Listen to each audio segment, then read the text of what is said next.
Now, when it comes to ADHD and depression, it's really very much a chicken and the egg kind of situation. Somebody with major depressive disorder is going to have an overall slowing down to their brain, a literal depressing of neural activity. So what happens there is if you have less neural activity and the different parts of your brain are communicating with each other less, that's going to result in a lot of ADHD symptoms. So this is just another reason why you kind of have to get in front of somebody who can really tease this out and figure out which one came first. If you're not sure what was seen first or second, that's okay too. Here's some real quick differentiators between ADHD and depression and how they're different. So when that sadness, when it's an ADHDer who's having an episode of feeling depressed, typically it's triggered.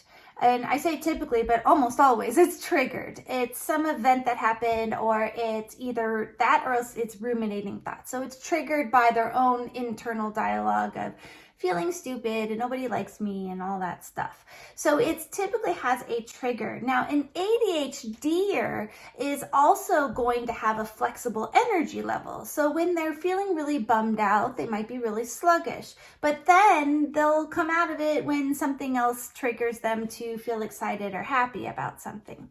Somebody who is depressed, depression is considered a mood disorder, and what the disorder is the brain just went into depression. It wasn't necessarily triggered by anything. They just feel sad, and that's it. So with depression, depressed people who are suffering from depression will just feel sad for no apparent reason. That is the mood disorder side of it. ADHDers who are struggling with an episode of depression, their energy level will go down when they're feeling bummed out, but their energy will go back up again when they get excited or they get hyper-focused about something. So their energy levels are flexible. They kind of go up and down. A person who's suffering from depression, their energy levels bottom out and it pretty much stays low. They don't have a ton of energy to do a whole lot of anything. And one of the real differentiators is that somebody with depression, they don't even have the energy to do the thing that is actually exciting to them or that is actually interesting or entertaining to them. They don't even have the energy for that. With ADHD, the episode of depression might temporarily change their sleep habits and their eating, but it usually will go back to the same if it changes at all. Depression, one of the hallmark symptoms is a change in eating, either eating more or eating less, and sleeping, either sleeping more or sleeping less.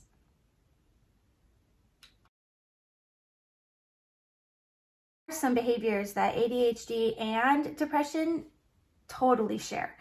One of them is having this internal sadness and this internal running dialogue of negative thoughts. That's very common among ADHDers and folks that are suffering from depression.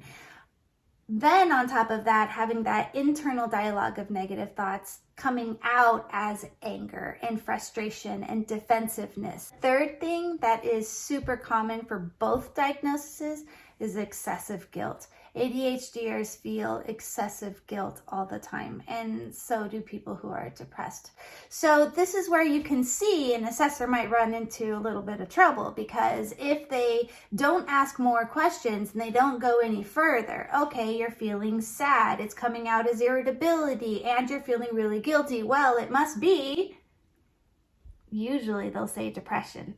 Because like I said before, the emotional side of ADHD is not necessarily well known or well referred to. This is why it's so important for you to be an informed consumer. So good job. Now, if you're hearing depression in this, you think that the person that you are teaching, parenting, living with, loving, seems to sound like they're depressed, that might seem really scary. And even if they're ADHD and you're hearing, uh-oh, I'm hearing ADHD plus depression going on, that might seem really scary too. And it definitely can be. But I want to share with you some good news. Depression is super treatable. Super, super, super treatable. And your loved one does not have to suffer like they're suffering. That's the good news. Now, if your person in your life is a kiddo and what you're hearing is ADHD plus depression, that's okay. I've got a roadmap for you, and I'm going to let you know what your first steps are. So your very first step there is honestly just back off. This child is probably suffering from excessive guilt and a lot of negative self-talk, and we don't want to add to that anymore during this episode of time. So your very first thing is to not give their brain any more fuel to ruminate about, and just try to keep things positive. Try not to criticize a whole lot. Really, honestly, it's just backing off. Number 2, it's psychiatrist time. ADHD meds go very, very well with antidepressants, and lots of ADHDers actually see improvement in their symptoms with just antidepressant medication by itself. So it's time to see a psychiatrist and see what kind of medication might be a good fit for your child. Don't let them move on and move forward suffering like they are. Okay, now let's switch gears from depression to